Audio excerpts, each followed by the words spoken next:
Magandang araw sa inyo mga banateros. At eto na nga, pag-uusapan na natin ang mga may init na issue. Naku po, tumuloy-tuloy na talaga ang video ni Zaldico. At eto, dinetalye na niya kung paano siya magbigay ng pera. Grabe, ha?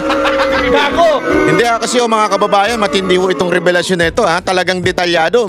May ibig sabihin po niyan, mga kababayan. Ibig sabihin talagang alam niya yung kanyang sinasabi at hindi ho siya gumagawa lamang ng istorya dahil meron siyang mga pinakitang ebidensya. Although, ako patuloy natin sinasabi, hindi ako naniniwala 100% sa kanya. Alam mo naman, napakasinungaling din yan. Pero gayon pa man, sa tingin ko, talagang sinasabi niya na rin yung mga iba pa niyang nalalaman. Malamang sa malamang, binabawasan lang niya. Halimbawa, yung hindi kasali siya sa namumorsyento. Hindi ako naniniwala doon. Imposible hindi namumorsyento to. Itsura pa lang eh. Di ba? Imposible hindi namumorsyento ito. Ako, sa tingin ko talaga, kasama ko siya dyan sa mga sindikato na yan. Pero gayon pa man, nilaglag niya na yung mga bossing niya. O, di ba? Siyempre, hindi nga naman siya yung pinakamalaking kinikita, yung bossing niya. Kaya nilaglag na rin niya. At eto nga, detalyado na yung kanyang sinabi. At naku, napakaraming reaksyon. At mismong si Marcos nag-react.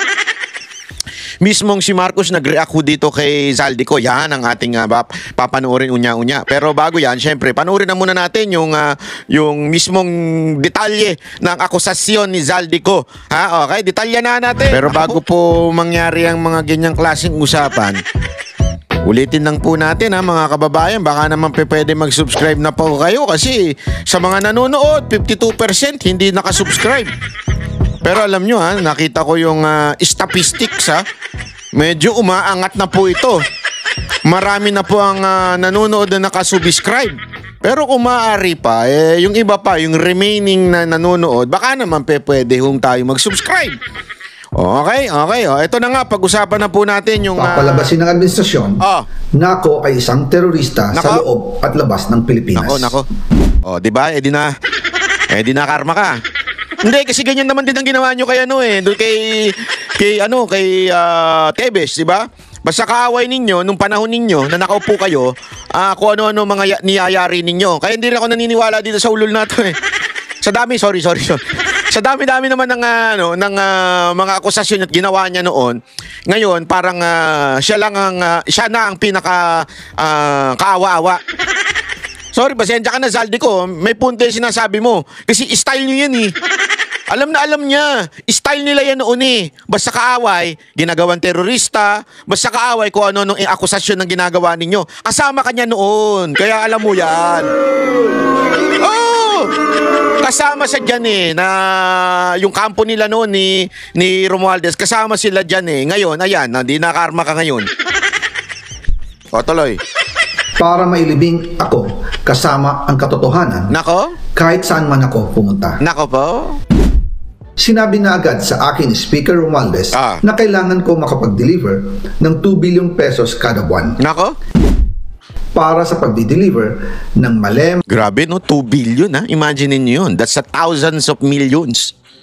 Ang isang billion ay 1,000 million. Ganong katindi yun. So dagdagan mo ng 1000. Hindi lang yung 3 zero. Ano yun? Anim. O siyam ata na zero yun. Tama. Ganong katindi ho yun. Maletang pera patungo sa bahay ni Speaker. Ang sinabi mismo ni Speaker Martin sa akin na hati sila ni Pangulong Marcos sa perang yun. Yung tig 1 bilyon. Kung dati usapan manok, 1 manok, 2 manok, ito hindi. Isang baboy. Tig 1 baboy daw sila ni Marcos. Grabe, no? Paano ba maging presidente? Gusto ko na rin maging presidente para makatanggap naman tayo ng 1 baboy. Gusto ko na rin maging presidente. Paano ba? Para gamitin bilang bagsakan at imbakan ng pera mula sa mga SOP, koleksyon at deliveries na para sa Pangulo. Nako. Huwag mo akong pigilan sa mga insertions ko. Yan, Huwag ka nang makialam sa budget. Ang gusto niya ng 50 billion pesos na insertion. Ngunit ang sagot ng Pangulo, humingi ka ng bago or dagdag na insertions. Nako po. Ayan na. Nako, may parto na naman. Magandang araw po sa inyong lahat. Bago ko ipagpatuloy ang aking paliwanag, nais ko munang magpasalamat sa inyo. Maraming salamat sa inyong bukas na isipan, sa inyong pasensya, at sa pagtanggap ninyo sa mga impormasyong aking ibinabahagi. Alam kong Pero in fairness ha, press looking siya ngayon ha. Kumpara dun sa dati, ngarag na ngarag siya. Hindi, di ba? Press looking siya ngayon. Siguro dahil nga sa marami na siyang sinisiwala at kaya nag-ano na siya, nagsabi na siya, nagsalita na siya. Kaya siguro press na press siya ngayon. hindi madali ang mga paksang ito. Mabibigat at mahirap tanggapin. Hindi po ako makauwi dahil malaki ang banta sa buhay ko. Ngayon naman ay meron kaming natanggap na balita. Papalabasin ng administrasyon na ako ay isang terorista sa loob at labas ng Pilipinas. Para mailibing ako kasama ang katotohanan kahit saan man ako pumunta. Pero mahalagang malaman ng taong bayan ang katotohanan. Muli, taos-puso akong nagpapasalamat sa inyong pakikinig. Una po sa lahat, sinasabi ng ICI at ni Henry Alcantara na 21 billion pesos daw ang napunta sa akin. Hindi po totoo yun. Wala akong natanggap ng ganyang halaga. Parang hindi naman. Ang totoo, mula 2022 hanggang 2025, ang kabuuang pera na dumaan sa akin para ibigay kay Pangulong Bongbong Marcos at kay dating Speaker Martin Romualdez ay umabot sa 56 billion pesos at hiwalay pa dyan ang 100 billion pesos insertion ng Pangulo sa 2025 budget. Pati na rin ang 97 billion pesos ng control insertion na inilagay sa NEP ng 2026 national budget. Balikan natin kung paano ito nagsimula. Ayan. Noong 2022, kakaupo ko pa lang bilang chairman ng House Committee on Appropriations, sinabi na agad sa akin ni Speaker Romualdez na kailangan ko makapag-deliver ng 2 billion pesos kada buwan. Makalipas ang ilang araw, tumawag sa akin si Yusek Bernardo. Sabi niya, kailangan ng tulong ng Bulacan sa problema nila sa baha. Pinapunta niya sa opisina ko sa Kongreso si DPWH District Engineer Henry Alcantara. Sa naging meeting namin ni Alcantara, siya mismo ang nag-offer kung paano ang hatian sa mga proyekto ng DPWH. 22% para kay Speaker Romualdez, 2% para kay Yusek Bernardo, at 1% para sa kanya. Nako. Doon po nagsimula ang tinatawag nilang deliveries. Nako po. Ang sistema po ay ganito. Ano yan? Paano? Ang mga tao ni Henry Alcantara ay nakikipag-ugnayan sa mga tao ko na sina Paul Estrada at Mark Tiksay. Sila ang tumatanggap na pera mula sa mga tao ni Alcantara. Minsan sa bahay ko sa Valle Verde, minsan naman sa BGC parking. Pagkatapos nilang makuha ang Saan yan? Puntaan ko yan. Saan yan? Saan yan? Hold upin ko yan. Sa BGC daw. pera, sila Mark at Paul naman ang nag-aayos o nakikipag-coordinate sa tauhan ni Speaker Martin Romualdez na si Jocelyn Sereño para sa pagdi-deliver ng male-maletang pera patungo sa bahay ni Speaker. Una, sa North Forbes Park sa McKinley Drive at nang lumipat siya sa number 14 Nara Street, South Forbes Park. Nako. Gusto ko pong linawin, hindi ako nakikialam sa mismong proseso ng paghatid. Dumaan lang po sa akin ang pera na agad dinideliver kay Speaker Romualdez. Ako lang po ang nagko-confirm sa text kay Speaker kapag nadala na ang pera sa bahay niya. At lahat ng ito, mula sa unang utos noong 2022 hanggang sa huling delivery noong 2025. Umabot sa mahigit 55 billion pesos plus ang naihatid sa bahay ni dating Speaker Martin Romualdez. Magkano daw? Ulit? Magkano daw? Ako, mamaya, yan ang maging tanong ko sa GCash ko, ha? Kaya kailangan, kabisado niyan. Bahay niya. At lahat ng ito, mula sa unang utos noong 2022 hanggang sa huling delivery noong 2025. Umabot sa mahigit 55 billion pesos plus ang naihatid sa bahay ni dating Speaker Martin Romualdez. Nako, 55 billion. Lupet. Gago! 55 billion, pwede ka na magtayo ng bansa nun. Ano? Sarili mong sundalo, sarili mong kapulisan, sarili mong husgado. Parang ano yan, parang yung nangyayari ngayon, ha? Madalas hindi nabubuo ang hinihinging 2 billion pesos bawat buwan ni Speaker, kaya iyan ang final total. Ang sinabi mismo ni Speaker, hindi daw nabubuo yung 2 billion kasi baka mamaya i-compute na naman yan ni Auntie Claire. Sasabihin niya, sinabi ng 2 billion kada taon, mula 2022 hanggang 2025. Bakit sinabi niyan 55 lang? Kulang yan. Pag gano'n, fake news siya, wala resibo. Gaganon parang. Sinabi dito, ha, Auntie Claire, malinaw, sinabi. minsan hindi daw nabubuo. Okay? Hindi nabubuo yung 2 billion. Kasi may mga project na para siguro doon sa mga congressman, halimbawa doon sa mga manghuhuli kay Pangulong Duterte, bibigyan yun, syempre.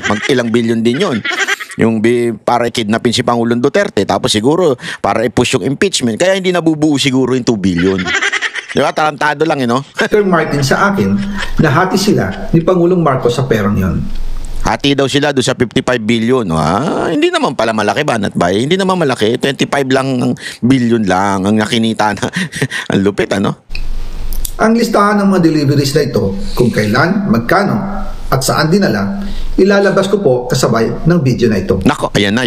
Noong November 2024, habang nasa proseso kami ng pagtatalakay ng budget, nakipag-meeting sa amin ni Speaker Martin, si Yusek Jojo Cadiz. Sabi niya, masama raw ang loob ni Pangulong Marcos, wala raw siyang natatanggap na remittance. Nako po! At dahil laging napapagalitan si Speaker Martin ng Pangulo mula Setyembre hanggang November, inutusan niya ako na mag-deliver ng 1 billion pesos para kay BBM. Ayon pa kay Yusek Jojo, nang ipaalam niya ito sa Pangulo, ano nangyari? Ang utos sa kanya ng Pangulo ay mag-ingat at siguraduhin si Yusek Jojo lang ang maghahatid. Nako. Ang instruction po sa akin ni dating Speaker Martin Romualdez ay dalhin sa number 30 Tamarind Street, South Forbes Park at ibigay kay Yusek Jojo Cadiz dahil ito raw ang drop-off point na malapit sa bahay ng Pangulo. Nako. Sinabi rin po sa akin, Speaker Martin Romualdez, na si PBBM ang nag-utos sa kanya na bilhin ang bahay sa number 30 Tamarind Street para gamitin bilang bagsakan at imbakan ng pera mula sa mga SOP, collection at deliveries na para sa Pangulo. Noong December 2, 2024, personal kong i-deliver ang 200 million kay Yusek Jojo Cadiz sa number 30 Tamarind Street, South Forbes Park. Ayon sa kanya, dadalhin daw niya ito sa bahay ng Pangulo sa number 41 Nara Street, South Forbes Park. Nako, patay tayo. Kasunod dito, noong December 5, 2024, muli akong nag-deliver ng 800 million sa parehong address at Yusek Jojo Cadiz pa rin ang tumanggap. Nako. Sabi niya, iyon naman ay dadalhin sa bagong bahay ng Pangulo sa South Forbes Park. Sa kabuuan, 1 billion pesos ang personal kong naihatid. Ako mismo ang nagbigay ng pera, kasama ang aking driver at mga tauhan. At lahat ito ay base sa direktang utos ni Speaker Martin Romualdez. Yun. At dyan po nabuo ang kabuuang halagang 56 billion na ipinadala mula 2022 hanggang 2025. Pero kahit na i-deliver na ang 1 billion pesos para kay Pangulong Marcos at kahit na naisama na rin sa 2025 budget ang 100 billion pesos insertion sa pamamagitan ng BICAM Committee, ayon mismo sa utos ng Pangulo, nagagalit pa rin daw si BBM. Bakit? Naku po, abangan ng part 2. Grabe, bakit kaya nagagalit si BBM?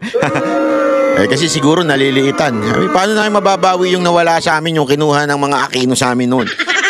Paano namin babawiin yan?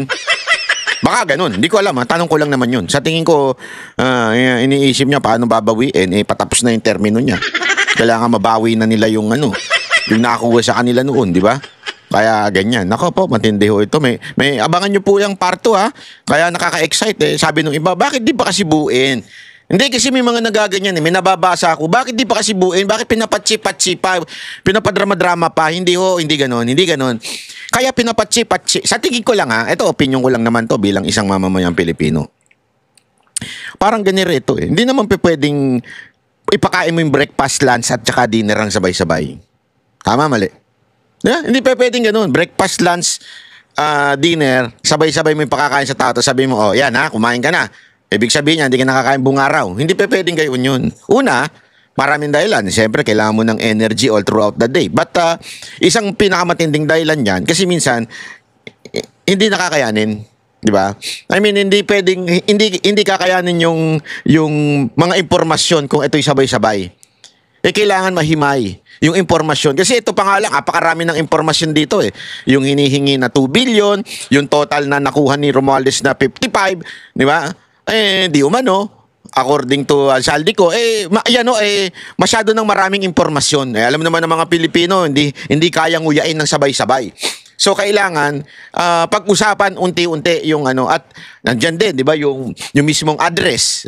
I mean, masyadong maraming impormasyon kung ipagsasabay-sabayin ho ito. Yun ang sa tingin kong dahilan ha. Hindi ko naman sure, hindi naman kami nag-uusap niyan eh. Sana hindi talaga kami mag-usap dahil wag ka nang umuwi ha. Para yung kaso mo, hindi, biro lang. Yun ang totoo dyan mga kababayan. So, yun ang sa tingin ko ha. Pero syempre, alam mo naman si Marcos, sinagot na rin niya. Maraming sinagot ngayong araw na ito si Marcos. At magtataka kayo ha. Talagang hinaharap niya yung mga ano niya ngayon, mga akusasyon sa kanya. Pero yun nga lang, palpak pa rin yung kanyang sagot dun sa mga akusasyon na binibitawan sa kanya. Ito, panoorin niyo ito ha.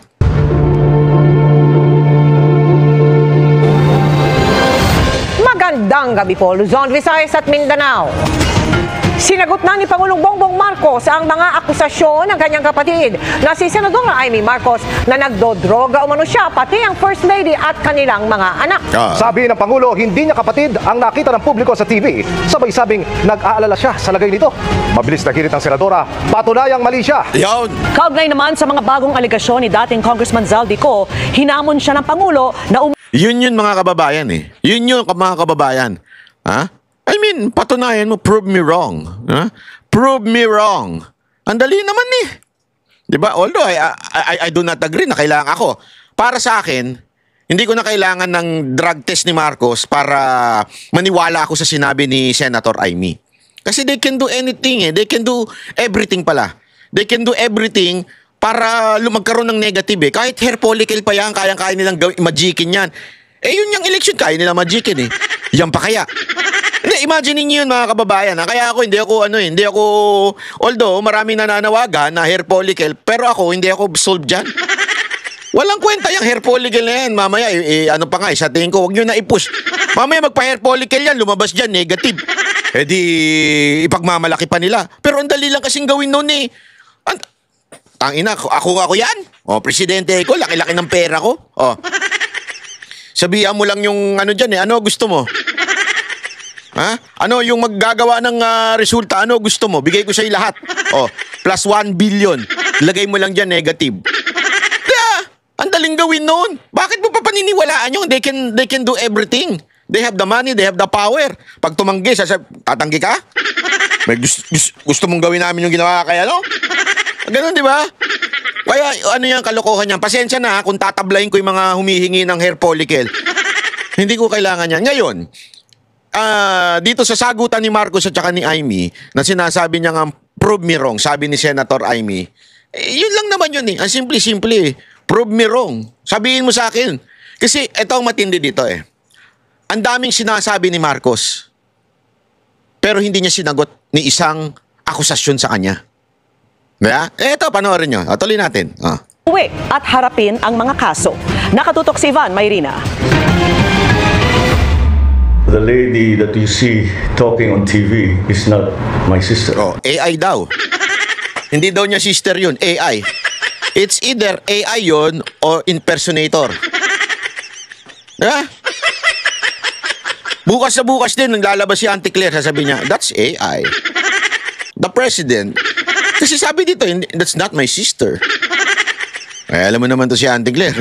Yung utak nito, parang hindi abogado eh. Yeah? So baka sabihin niya bukas, tingnan nyo na, sabi ni Marcos, AI daw yan. Baka naman impersonator. Di ba? Kasi maraming, alam mo ito sa Pilipinas, marami tayong haka-haka eh. Hindi, alam mo kaya minsan nakakaano kasi kaya tuloy nabudol kayo eh. Hindi, totoo, ang dami sa inyo nabudol dahil sa putang, iniiwasan ko na nga magmura eh. Ang dami sa inyo nabudol dahil dyan sa Talano Gold. Marami nagpapaniwala sa inyo nun. Hindi ko magits. Bakit tayo mga Pilipino, yung utak natin talagang sumasayad na minsan, ano? Di ba? Marami sa atin naniwala, dahil dyan, pag nanalong presidente yan, mababayaran na utang natin. Ang dami sa inyo naniwalang ganun eh. Pag naging presidente yan, mababayaran na utang natin dahil may Talano Gold dyan. Galing kay Dato Puti, kay Dato ano. Mga ganyan eh, di ba? Yung mga vlogger naman, sinakyan din yun para maibenta itong si Marcos para sa presidente. Tapos ano nangyari? Bakit? Nabayaran ba utang? Hindi, lalo tayo nagkautang-utang. Dahil sa Talano Gold na sinasabi ninyo. Tapos, hindi kaya minsan talaga eto na naman, sabihin na naman, tingnan nyo na, sabi ni Marcos, hindi na daw si Amy yun. Baka ano na lang niya yan, kaluluwa na lang niya yung nagsalita. O baka naman AI yan. Ang dami nating conspiracy theory sa utak natin eh. Hindi ko maintindihan, ano ba talaga, sabog na ba talaga kayo lahat? Di ba? Hindi, kawawa si Marcos dito. Akala niya nakatulong yung sagot niya. Hindi nakatulong. Hindi nakatulong yung sagot niya. Kasi sa pagsagot niya, hindi niya nakilala daw si Amy. Ang galing nung banat ni Amy. Mamaya, tingnan nyo. Ito ang reaksyon ni Pangulong Bongbong Marcos nang tanungin siya tungkol sa pahayag ng kanyang kapatid na si Senadora Amy Marcos sa rally ng Iglesia ni Cristo noong nakaraang Lunes. Batid ko na na nagda-drug siya. Bukod sa Pangulo, idinawit din ng Senadora si First Lady Liza Araneta Marcos at kanilang mga anak. How do you respond to the drug use accusations made by no less than your sister, Senator Amy Marcos, against you and the First Family? Sir, were you hurt by her accusations, and how do you explain these claims to the public? It's Yeah, but tuwing sasagot siya na napakahirap, ano? One, it's either tatawa siya ng bonggang-bongga, or yung kunwari,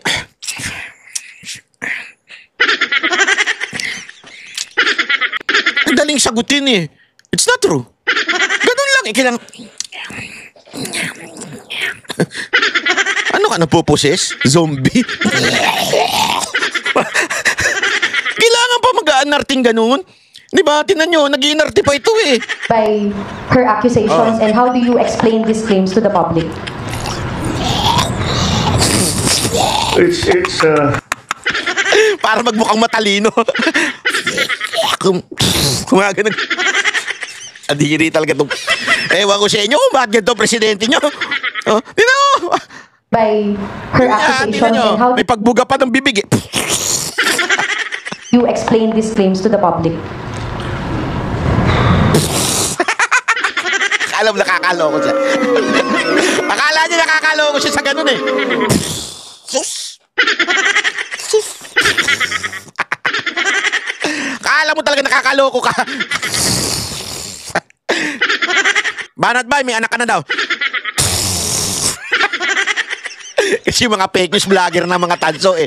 Kung ano-ano binibintang sa atin eh. May anak na, bayot daw, bugaw daw. Sabi ko nga sa mga to eh. Next time sasagot ako, bugaw ka na, Banat ba? Ano ka na, Banat ba? Ganun talaga eh. It's not enough to me to talk about family matters generally in public. I do not like to. We do not like to show our dirty linen in public. Nox! In English sinasayk niya yung mga tao eh. Kung parang sinasabi niya, si Amy ganyang palingkera ako, social ako, yung style ng pagsagot ko, yung may class. Para maraming maniwala. Alam mo naman Pilipino eh. Oh, sakit ng Pilipino yan eh. Sakit ng Pilipino yan. Pag vlogger, nag-i-English mukhang matalino. Pero in reality, bobo yan. Ang dami niyan. Oh, ang dami dyan mga kakampuit na vlogger, pa-English-English, lalong-lalo na yung isang vlogger na nagngangalang Kristan. Yung pa-English-English, pero pag titignan mo logic nung pantanga lang eh. Walang biro. Panoorin nyo yun. Pero wag na kayo mag-subscribe. Kasi English speaking kuno siya, pero pagka tinignan mo yung logic niya, parang pang grade 1. Ganun ang logic nun. Ay, kasi tayo mga Pilipino, pag nag-English, parang magaling talaga eh. Pagka English kinamatis ka, ibig sabihin nun, bobo ka. Ganun tayo eh. Pero marami ho dyan matatalino kahit di marunong mag-English ha. I'll just say this much. For a while now, we've been very worried about my sister. When I say we, I'm talking about friends and family. And the reason that is because the lady that you see talking on TV is not my sister. And that view is shared by our cousins, our friends. Hindi siya yan. Hindi siya yan. So, that's sino why yan? Mga kaisuunan, ako si Alden. I hope she feels better soon. Hindi na nabigyan pa ng pagkakataon ng media na malinaw kung anong ibig sabihin ng Pangulo sa pahayag na ito. Ilang minuto lang matapos itong sabihin ng Pangulo, agad sumagot si Senadora ayan, matindi yung sagot dito ni Senator Amy. Tablado siya. Amy sa kanyang social media account. Sabi niya, siya raw ito, sabay hirit na kung ano-ano nang nakikita ng kanyang ading o nakababatang kapatid sa Ilocano. Sabi pa ng senadora, patunayang mali siya at gusto raw niyang mali siya.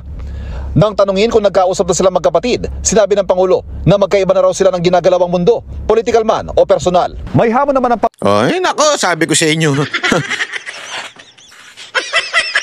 Tama si Amy doon. Pasok sa banga. Pasok sa banga yung sagot niya. Di ba? Kung sino-sino na nakikita mo. Sana mali ako. Prove me I'm wrong. Hindi, maganda yun eh. Maganda yun eh. Tama siya. Alam mo, kung ako sa'yo, BBM, Bonnet, kung ako sa'yo, panoorin mo yung video ni Amy doon sa INC. Pag hindi ka lutang. Pag lutang ka, baka iba talaga makikita mo. Ano ba? Kailangan yung nasa nasa tamang kaisipan ka. Yung mga ilang araw kang hindi nasa ayos, yung baga nasa ayos ka. Yung kalagayan ng utak mo dapat nasa ayos. Kasi pag, alam mo yun, sabi ni Amy, di ba? Na breakfast mo. Ay pag ganun talaga, wow, pre. Amy ba yan, pre? Bakit naman ako binuking yan, pre? Ano ba meron dyan, pre? Amy, ikaw ba yan? Ba't di ko mo, bakit parang ganun na yung mo, gawa na lahat? Bago! Hindi, baka ganun siguro. Hindi, kasi alam mo, kaya Senator Amy, kung ako sa'yo, huwag ka na magpapagawa kasi hindi ka na makilala. Hindi ka na makilala ni Marcos. Hindi ka na makilala ni BBM. Kaya huwag ka na magpapagawa. Minsan ganun talaga, di mo na makilala di ba? Kung maalala nyo, yung si Phuket. Yeah? Sabi nung immigration, who you? Where is this guy? Paano kung Indiano pa yung immigration? Who is this guy? Si Phuket, kilala nyo. Hindi nyo pa kilala. Si Phuket yung celebrity daw siya, sabi niya. Sikat daw siya, sabi niya. Sikat daw siya at dininay siya sa pagpasok sa Dubai. Pero hindi ang dahilan dahil sa hindi lang niya kamukha yung nasa picture, pero kasi doon maganda nga yung paliwanag ng isang ng isang OFW doon. Sa Dubai daw kasi, paglabas mo pa lang ng eroplano, puno na ng CCTV yan, tapos inoobserbahan na yung iyong galaw. Sabi daw, di umano, eto si Phuket, di ba, pumasok pa sa CR ng pambabae. Kasi yan ang mahirap sa inyo eh. Sorry to say ha, ito, prangkahan tayo. Kayong mga pangit kasi pag bading, hindi pwede. Kayong mga nagfi-feeling na may ek-ek, huwag na kayong pumasok kasi sa CR ng babae. Alam mo, kahit anong gawin ninyo, nakaka-offend kayo. Pagpapasok kayo sa CR ng babae. Di ba? Kung ayaw nyong pumasok sa CR ng lalaki, at feeling ninyo may ek-ek na kayo, mag-CR na lang kayo sa kanto, sa labas. Sa pader, itaas nyo yung paa nyo parang aso, ganun. Di ba? Kasi totoo naman wag na wag yung gagawin yan. Offending yan sa mga babae. Yung makakakita sila. Sorry to say, ito yung truth. It's a fact. Marami kong kilalang sa nga namin Sa show nga namin, pag kami mga trans na pumasok, tapos dediretso sa CR ng babae, nagagalit yung mga babae na nagsusumbong Bakit kasi sila pumapasok Yan ang problema sa atin feeling entitled.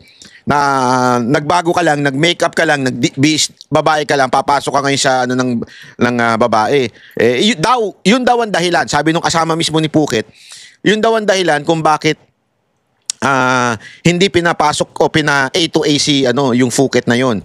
Kaya siya pina-A to A kasi nakita daw sa CCTV na pumasok ng CR ng babae. No yan.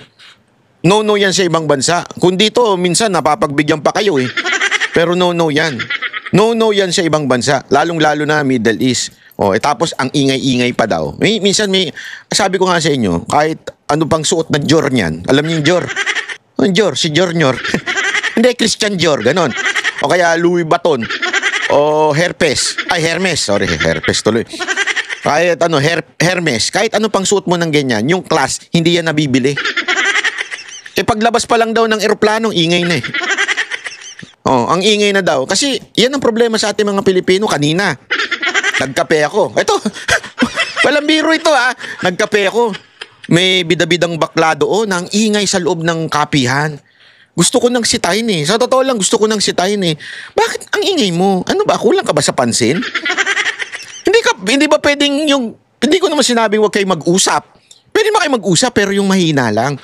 Kailangan mo pang iparinig sa iba yung usapan ninyo. Sana kung matalino kang animal ka.